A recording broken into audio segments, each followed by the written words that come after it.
Tanshi Kiwa. Hello, how are you all? Welcome to Homelands, originally broadcast on CFCR Radio, Community Radio 90.5 FM in Saskatoon, Homelands of the Métis and Treaty 6 territory, CFCR.ca. This is your favorite auntie, Andrea Letting Dishnikashun. My name is Andrea Letting. Call me Auntie Andy if you like, and I'll be your host over this next half hour. I am part settler, part relative, and 100% ally and relation to everyone. I'm just me, not a card-carrying member of any Indigenous nation, but I am loved, adopted, related to, and accepted by many, rejected by a few. Haters gonna hate, relators gonna relate. I am blessed to have Indigenous relations in my family, and secretly I may love them more than the rest, only because they are the first peoples of this land who welcomed all the guests. But I'm also Irish with some Scandinavian, along with a little bit of mystery, and that's the way I was raised, strongly anti-colonial with a big related heart for all. I most empathized with my Batosh Métis friends and family and that history and culture growing up, and as an adult have continued to try and live that Mio Pemitswin, that beautiful good life. So from the fringes of the sash, I situate myself as a relative and an ally, and welcome you, my listeners, as brothers, sisters, nieces, nephews, cousins in the Homelands. So let's welcome our relative tonight. So my brand new cousin here is Shawna Serniak, and she is a YouTube personality, the talk show host of Chick Chit Chat. Try saying that fast 3 times. And one of the newest family members of the International Indigenous Speakers Bureau. She is founder of Every Woman Empowered Canada, an organization dedicated to helping women learn, grow, and change together, as well as the founder of the associated Every Woman Empowered Endowment Fund, which financially supports powerful projects such as Project Change MMIWG. This is a project dedicated to honoring our murdered and missing Indigenous women and girls. Shawna's strong Métis spirit, dynamic charisma, and enthusiastic heart allows her to easily connect with others to discuss difficult issues in a way that leaves them empowered to help others and to help themselves. So welcome, Shawna. So good to have you. Thank you. Thank you so much for having me on the show. I truly appreciate it. And I'm kind of excited. I got a new auntie.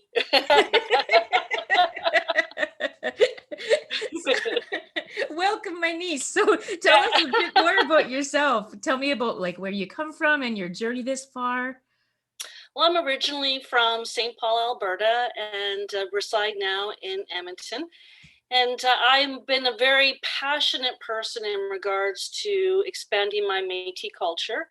My mom was Korean, my dad himself was Ukrainian. So I always say I have the best of 2 worlds and the melting pot right here. I started Every Woman in Power in 2012, and that was based on my own personal journey as I was going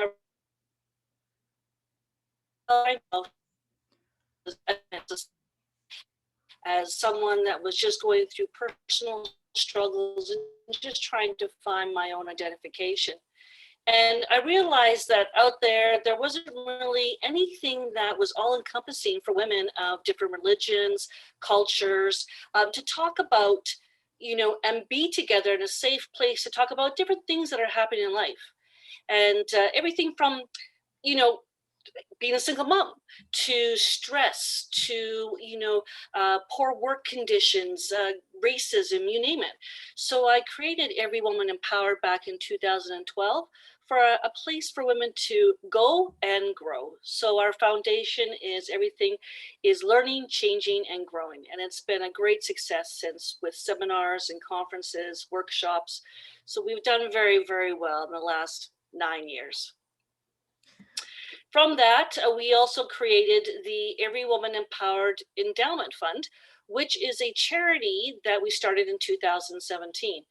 And with that, I always wanted to have my own charity. I thought, how exciting is that to be able to have this money go to a cause that I believe in. And we decided to have the funds go towards Project Change, hashtag MMIWG, for our murdered and missing Indigenous women. We wanted to create roadside and park memorials for those women that are no longer with us. We wanted to honor them and show our respect to them while raising money, but also bringing that awareness to Canada and to the world about this need to have this stopped, and really truly make an impact on bettering our society for our Indigenous women.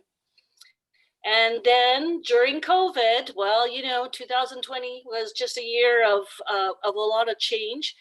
Got bored, couldn't sit around home much longer, couldn't go out and speak, couldn't reach the masses that I liked. So I decided I'm going to start my own talk show. And we created Chick Chit Chat. It's a YouTube show, and it expands all across our social media platforms. And we've gone into our 39th episode. We did 35 episodes in 2020. And we had amazing people from Tattoo Cardinal to Tommy Chong from Cheech and Chong. We had Jamie Soleil, gold medalist. We've had some amazing hockey players like yeah, Thury. Sorry, I couldn't remember. Fleury. Sorry, that's a tongue twister in itself. Yeah. Theo Fleury, and him sharing his story. We've had some amazing speakers talk and about what they're experiencing during COVID, how they're making a difference in their world, and how they're trying to make an impact. And truly they are. And it's been great. It's been a fabulous 2020. Definitely a learning time. And now I'm with the International Indigenous Speakers Bureau. Very excited to be a part of this incredible family, this incredible team of dynamic speakers. And here I am. That's exciting. So tell me, what made you want to become an international speaker? How did you get there? What was your road, your journey? My passion has always been, certain people have certain gifts. Some people can draw, can paint. I've always been able to speak, and I've always been able to relate.